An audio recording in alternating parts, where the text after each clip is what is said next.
Hello मित्रों, नमः संस्कृताय। कैसे हैं आप सब? आशा करती हूँ अच्छे होंगे। मैं सीमा वर्मा अपने यूट्यूब चैनल ओम अध्ययन केंद्र से आप सभी लोगों का स्वागत करती हूँ। आज बिहार टीजीटी, पीजीटी और बिहार जूनियर शिक्षक भर्ती से संबंधित जो व्याकरण के प्रश्न पूछे जाते हैं वो मैं आप लोगों को पढ़ाऊँगी। तो वीडियो शुरू करने से पहले आप सभी मित्रों से अनुरोध है, जिन्होंने चैनल को सब्सक्राइब नहीं किया है, प्लीज़ चैनल को लाइक, सब्सक्राइब, शेयर करिएगा। आज मैं आप लोगों को वर्डों का उच्चारण काल पढ़ाऊँगी।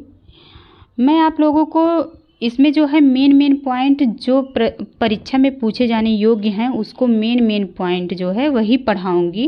बीच में मैं और जो है उसको छोड़ती जाऊँगी, क्योंकि जो बहुत ज़्यादा इम्पॉर्टेंट नहीं है उसको नहीं बताऊँगी। तो उससे आप लोग ये मत सोचिएगा कि पूरा नहीं बताया जा रहा है। तो जो मेन पॉइंट है बस वही मैं आप लोगों को इसमें बताऊँगी।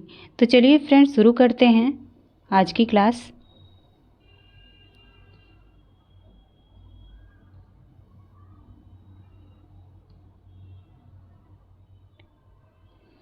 वर्णों का उच्चारण काल पूछा गया है।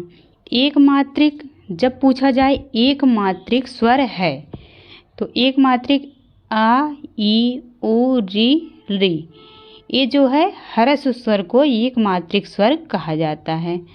अगला पूछा जाएगा द्विमात्रिक स्वर हैं, तो द्विमात्रिक स्वर में दीर्घ आ, दीर्घ ई, दीर्घ उ, दीर्घ री और ए, ओ, ऐ, औ अर्थात दीर्घ स्वर जो आते हैं वे द्विमात्रिक में आते हैं।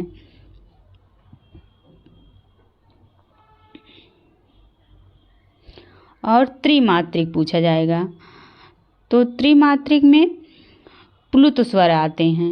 कौन से स्वर? प्लुत स्वर को त्रिमात्रिक बोला जाता है। जैसे जब आप लोग ओम बोलते हैं तो वहाँ प्लुत स्वर का प्रयोग हुआ रहता है। तो जैसे आ बोला जाएगा तो आ देर तक जब बोला जाए तो जो है प्लुत स्वर कहा जाता है। प्लुत स्वर को ही त्रिमात्रिक बोला जाता है। इसके बाद है अर्धमात्रिक वर्ण। अर्धमात्रिक वर्ण किसे कहते हैं? तो सभी व्यंजन को जो है अर्धमात्रिक वर्ण कहा जाता है, सभी व्यंजन को, क्योंकि व्यंजन जो है बिना स्वर की सहायता से नहीं बोले जाते हैं, तो व्यंजन को अर्धमात्रिक स्वर वर्ण कहा जाता है। तो चलिए अब व्यंजन शुरू करते हैं। व्यंजन को ही हम हल वर्ण के नाम से जानते हैं। व्यंजन को ही हम हल वर्ण के नाम से जानते हैं। व्यंजन वे वर्ण है जो स्वतंत्र रूप से न बोले जा सकें। स्वर वे होते हैं जो बिना किसी के सहायता से स्वतंत्र रूप से बोले जाते हैं, और व्यंजन वे वर्ण होते हैं जो स्वतंत्र रूप से नहीं बोले जा सकते, अर्थात जिनका उच्चारण स्वर की सहायता के बिना हो ही नहीं सकता। जैसे का है तो का में जब ह्रस्व आ मिला है तो का बना है।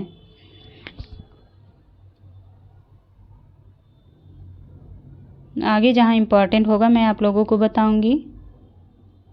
अब यहाँ है व्यंजन के प्रकार पूछा जाएगा। व्यंजन कितने प्रकार के होते हैं? तो व्यंजन 3 प्रकार के होते हैं। पहला स्पर्श व्यंजन, दूसरा अंतस्थ व्यंजन और तीसरा है ऊष्म व्यंजन। अब स्पर्श व्यंजन जो है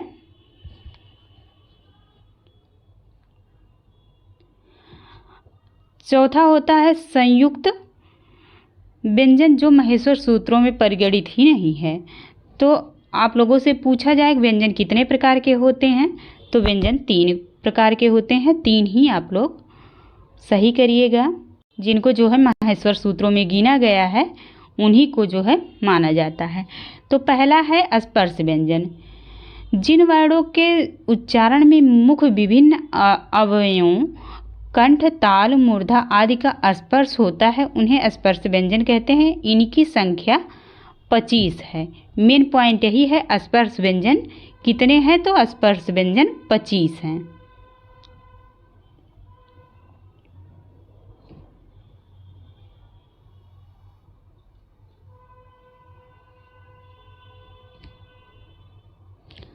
कादयो मावसानाः स्पर्शः। स्पर्श व्यंजन का वर्ग, च वर्ग, टा वर्ग, ता वर्ग, पा वर्ग।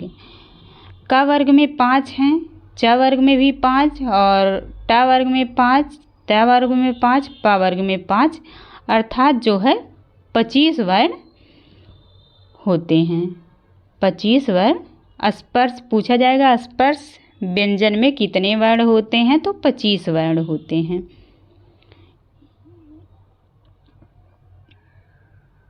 इसके बाद एक पॉइंट यहाँ है, उदित वर्ण किसे कहते हैं? उदित वर्ण किसे कहते हैं? तो उदित वर्ण कु, चु, टु, तु, पु को उदित वर्ण कहते हैं। यदि पूछा जाए उदित वर्ण में कितने, उदित में कितने वर्ण हैं, तो इसमें भी 25 ही वर्ण होते हैं।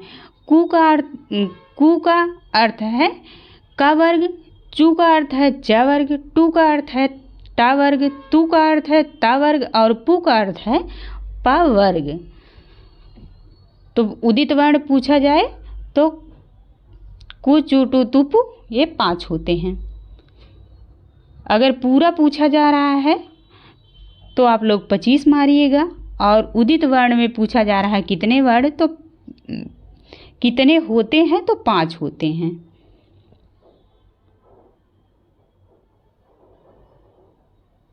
वही दिया गया है, चू का मतलब च वर्ग, टू का मतलब टा वर्ग। आगे देख,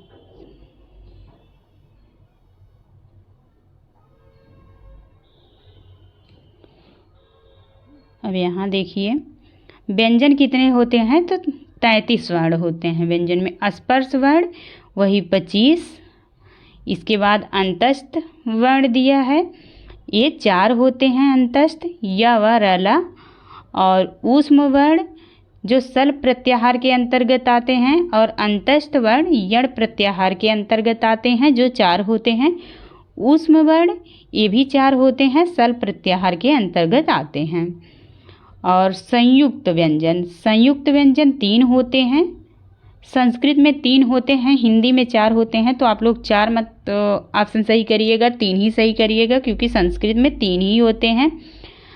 का और मूर्धन्य सा,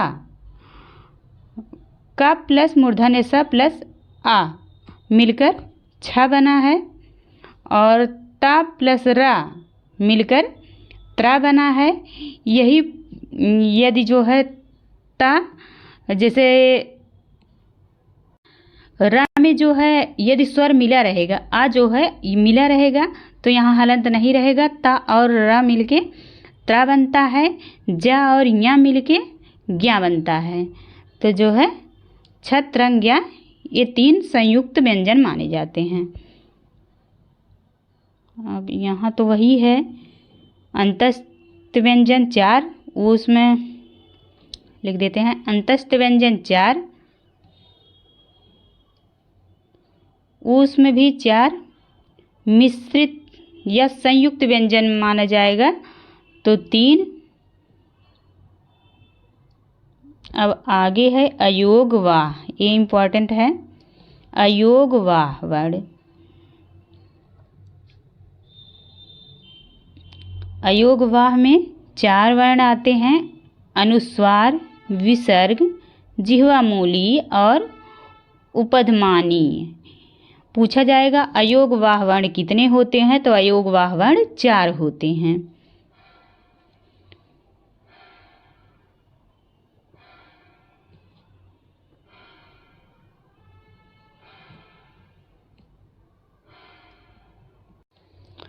अब वर्ण पूछा जाएगा वर्ण कितने होते हैं, तो वर्ण 2 होते हैं, एक स्वर एक व्यंजन।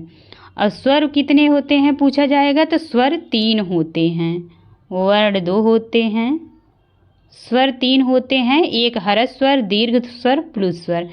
ह्रस्व स्वर में कितने, ह्रस्व स्वर कितने होते हैं, तो 5 होते हैं, आ ई उ री री। और दीर्घ स्वर पूछा जाएगा तो 8 होते हैं, दीर्घ स्वर 8 होते हैं। दीर्घ आ, दीर्घ ई, दीर्घ उ, दीर्घ री, ए ओ ऐ औ। और प्लुत पूछा जाएगा, ये प्लुत वर्ण का चिन्ह है। अगला है व्यंजन, व्यंजन कितने होते हैं, तो व्यंजन पूछा जाएगा। तो 3 प्रकार मुख्य रूप से जो है 3 प्रकार के होते हैं। और चौथा है मिश्रित या संयुक्त व्यंजन।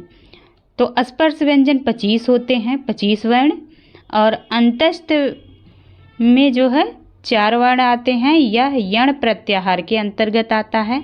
ऊष्म सल प्रत्याहार के अंतर्गत आता है, जिसमें 4 वर्ण होते हैं। और मिश्रित या संयुक्त में 3 वर्ण आते हैं।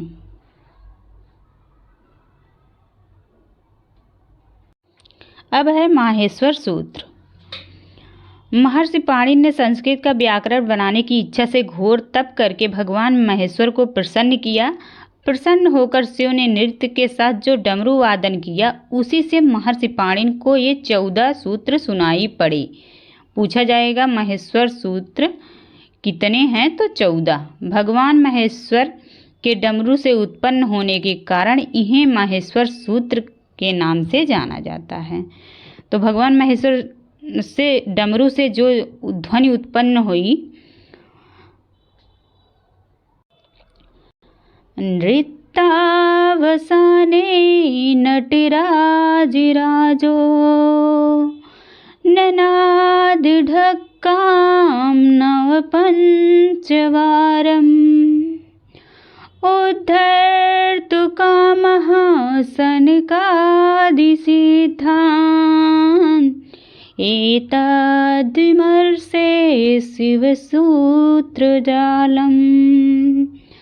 एतद्विमर्शे शिवसूत्रजालम्। नटराज भगवान शिव ने नृत्य के अवसान में सनकादि सिद्धों के उद्धार की कामना से 14 बार डमरू बजाया, जिसमें 14 शिव सूत्रों का ताना बाना निहित था।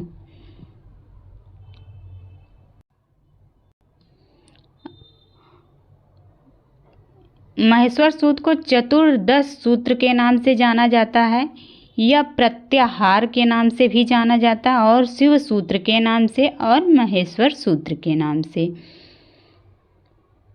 और एक नाम और है वर्ण समन्वय सूत्र। 5 नाम है इसमें। तो ऑप्शन बनेगा महेश्वर सूत्रों। प्रश्न है महेश्वर सूत्र को और किस नाम से जाना जाता है?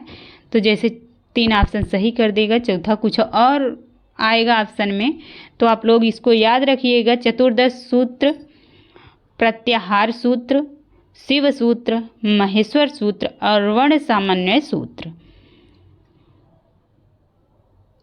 इसके बाद माहेश्वर सूत्र है। माहेश्वर सूत्र आप लोग जरूर याद रखिएगा, क्योंकि माहेश्वर सूत्र जब तक नहीं याद रहेगा तब तक आप लोग प्रत्याहार में जब वर्ण पूछेगा कितने वर्ण हैं, तो आप लोग उसको सही नहीं कर पाएंगे। इससे प्रश्न बना था पिछले बार टीजीटी में, पीजीटी में भी था। तो आप लोग ध्यान दीजिएगा, महेश्वर सूत्र जरूर याद करिएगा।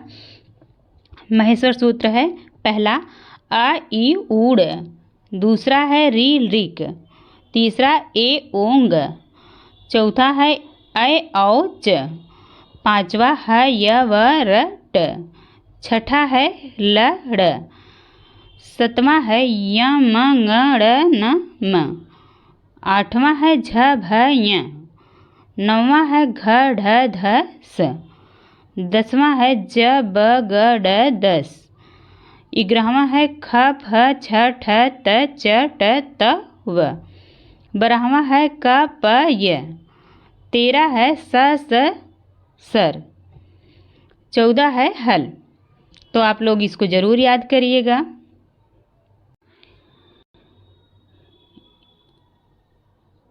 कुल 14 इत संज्ञक वर्ण होते हैं। ये भी प्रश्न बनता है कि इत संज्ञक वर्ण कितने होते हैं? इस संज्ञक वर्ण 14 होते हैं।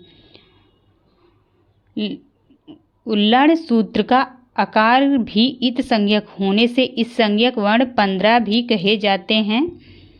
लड़ मध्य तो इस संज्ञक इत को अनुबंध भी कहा जाता है, अर्थात अनुबंध और इत पर्यायवाची है।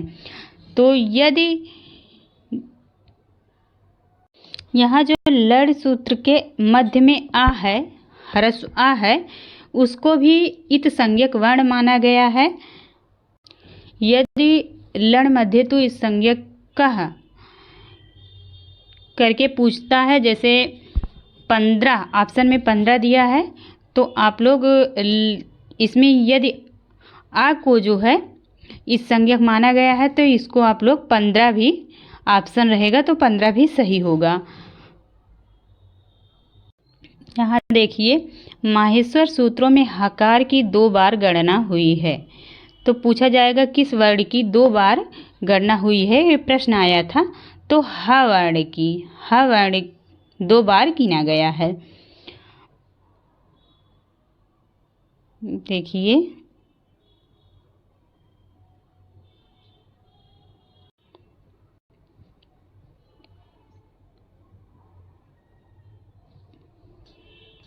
पूछा जाएगा इत संज्ञक करने वाला सूत्र है, तो कौन सा सूत्र है? हलन्त्यम। इत संज्ञक करने वाला सूत्र हलन्त्यम है। इस संज्ञक वर्णों का लोप करने वाला सूत्र, प्रश्न बनेगा इत संज्ञक वर्णों का किस सूत्र से लोप होता है? तो तस्य लोपः से लोप होता है, और हलन्त्यम से इत संज्ञा होती है, तस्य लोपः से लोप होता है।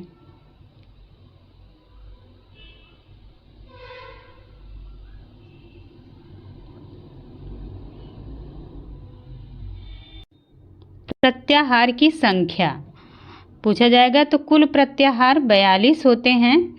कुछ विद्वान र और यम को प्रत्याहार भी मानते हैं, अतः इनके अनुसार 43 या 44 होते हैं, लेकिन आप लोग ऑप्शन जो है 42 ही सही करिएगा। यदि 42 नहीं रहता है ऑप्शन में तो आप 43 सही करिएगा। प्रत्याहार के विषय में कुछ विशेष जानकारी। अच प्रत्याहार में समस्त 9 स्वर वर्ण आते हैं।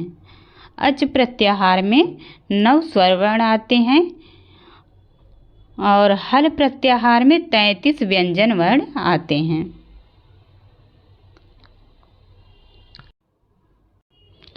प्रत्याहार संज्ञा।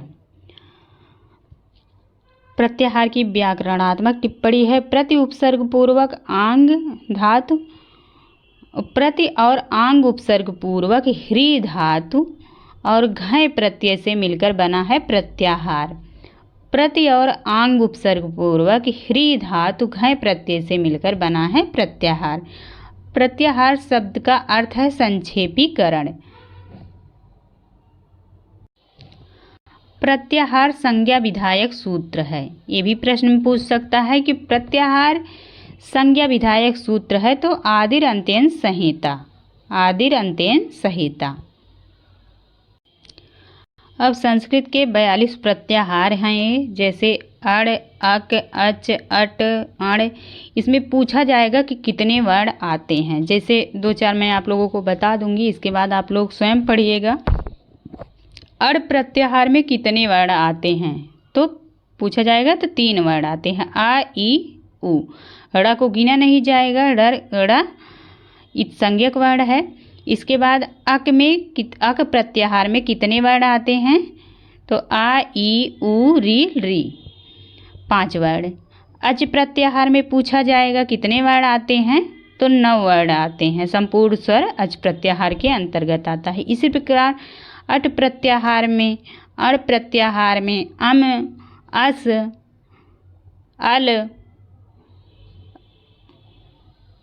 अल प्रत्याहार में संपूर्ण वर्णमाला आता है। स्वर और व्यंजन पूरा अल प्रत्याहार के अंतर्गत आता है। इसके बाद इक प्रत्याहार इच, इड़, उक, एंग, एच, ऐच,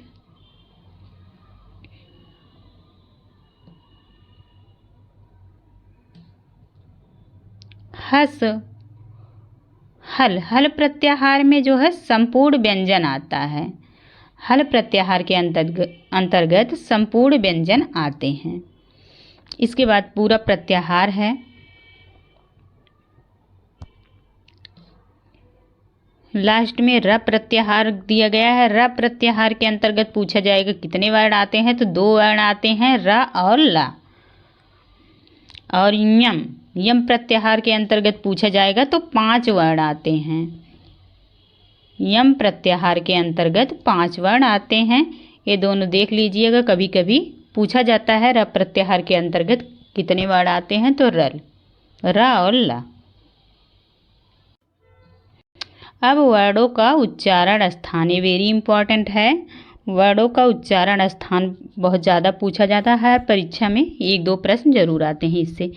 मुख के जिस भाग से जिस वर्ण का उच्चारण किया जाता है वही उस वर्ण का उच्चारण स्थान कहा जाता है।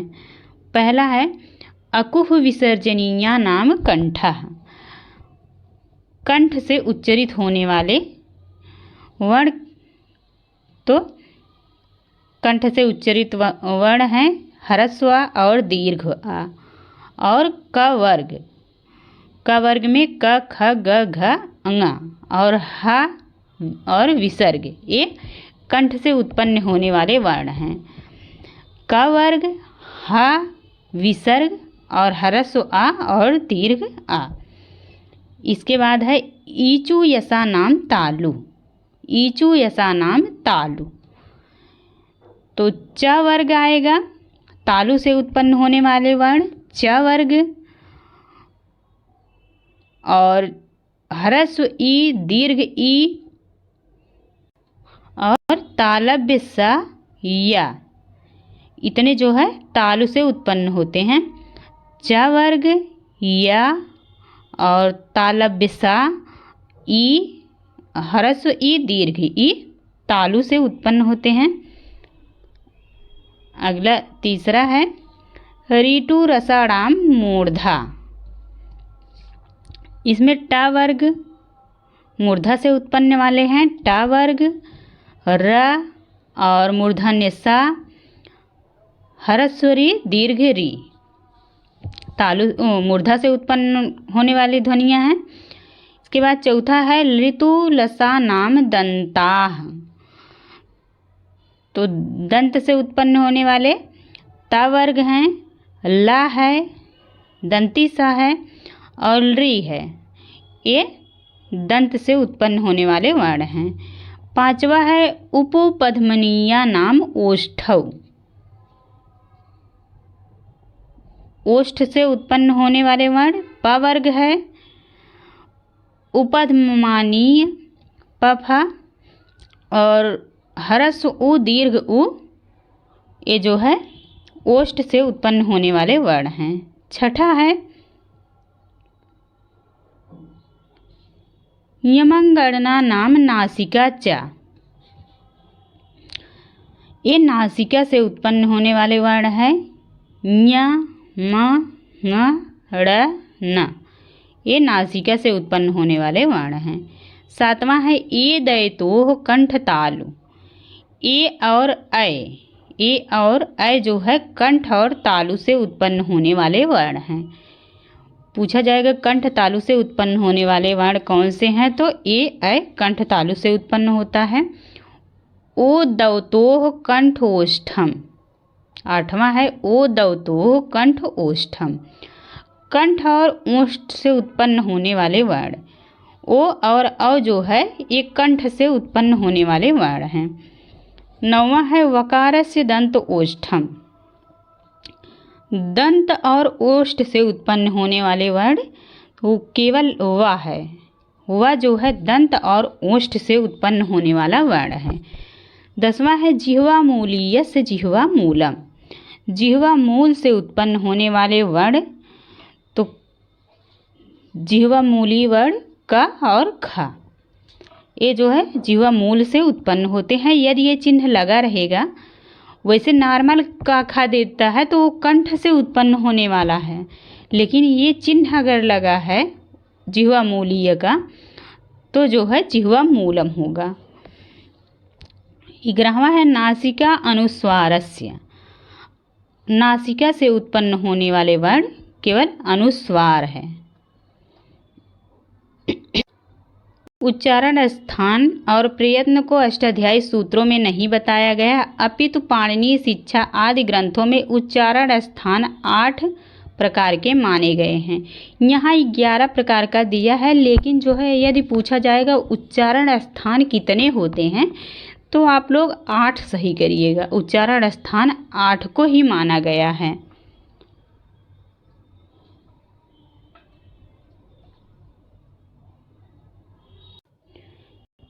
उरः कंठ, मूर्धा, जिह्वा मूलम, दंत, नासिका, ओष्ठ और ताल को 8 उच्चारण स्थान माना गया है।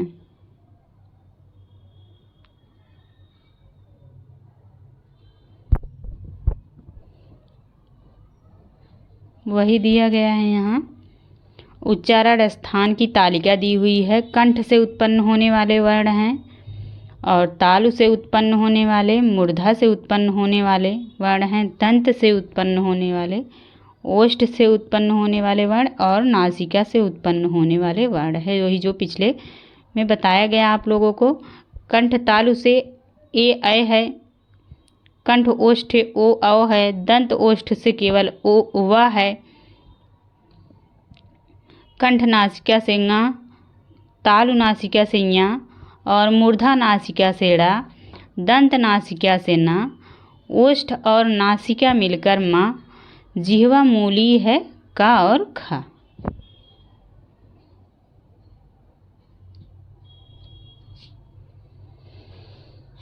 अब पूछा जाएगा वर्णों का अभ्यांतर एवं बाह्य प्रयत्न। पूछा जाएगा प्रयत्न कितने प्रकार के होते हैं। तो प्रयत्न 2 प्रकार के होते हैं, एक अभ्यांतर प्रयत्न, दूसरा बाह्य प्रयत्न। पूछा जाएगा अभ्यांतर प्रयत्न कितने प्रकार के होते हैं। तो अभ्यांतर प्रयत्न 5 प्रकार के होते हैं। पहला स्पृष्ट, दूसरा ईषद स्पृष्ट, तीसरा विवृत,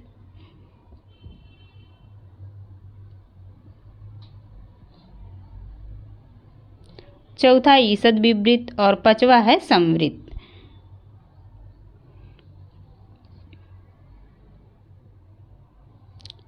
स्पृष्ट में कौन से वर्ण आते हैं। तो स्पृष्ट में स्पर्श वर्ण 25 स्पर्श वर्ण जो होते हैं वो स्पृष्ट के अंतर्गत आते हैं। और ईषद स्पृष्ट में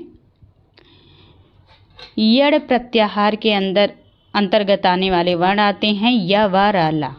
अंतस्थ वर्ण ईषद स्पृष्ट के अंतर्गत आते हैं। और विवृत, विवृत का अर्थ है खुला हुआ।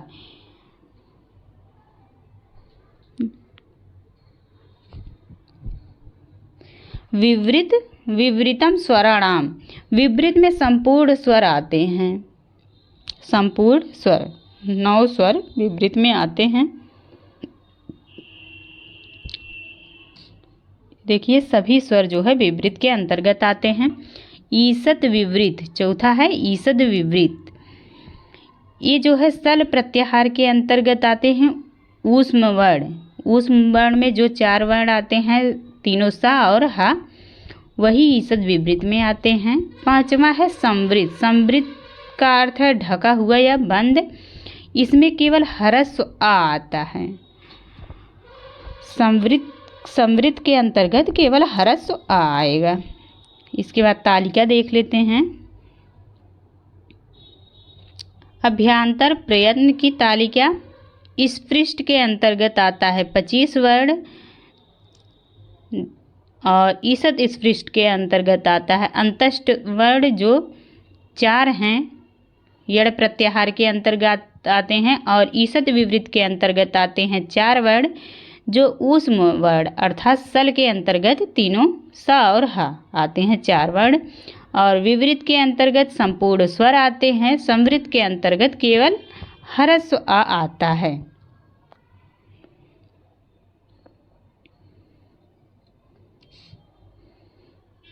इसके बाद है बाह्य प्रयत्न। पूछा जाएगा बाह्य प्रयत्न कितने होते हैं।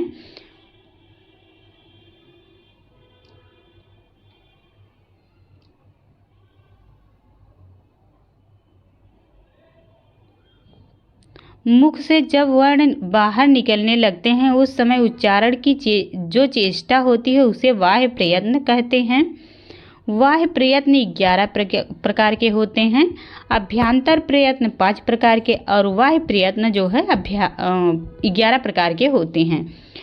विवार, संवार, श्वास, नाद, घोष, अघोष, अल्प प्राण, महाप्राण, उदात्त, अनुदात्त, स्वरित। इसको याद करने का तरीका है विवार, श्वास, अघोष, संवार, नाद, घोष, अल्प प्राण, महाप्राण, उदात्त, अनुदात्त, स्वरित।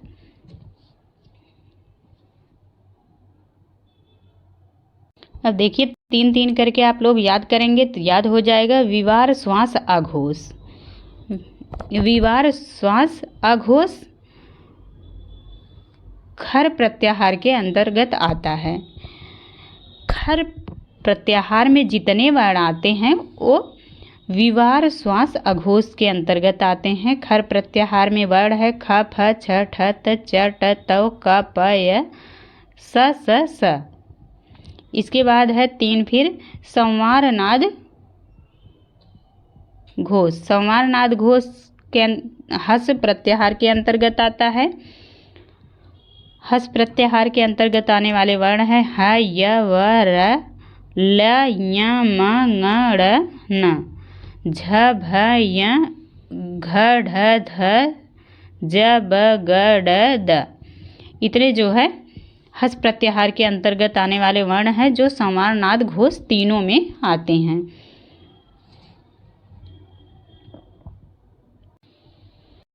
इसको आप लोग ऐसे याद करिएगा खर, विवार, श्वास, अघोषा, हस, सवारा, नादा, घोषा। खर, विवार, श्वास, अघोषा।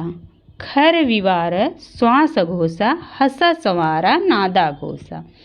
हस, सवारा, नादा, घोषा। तो आप लोगों को जल्दी याद हो जाएगा।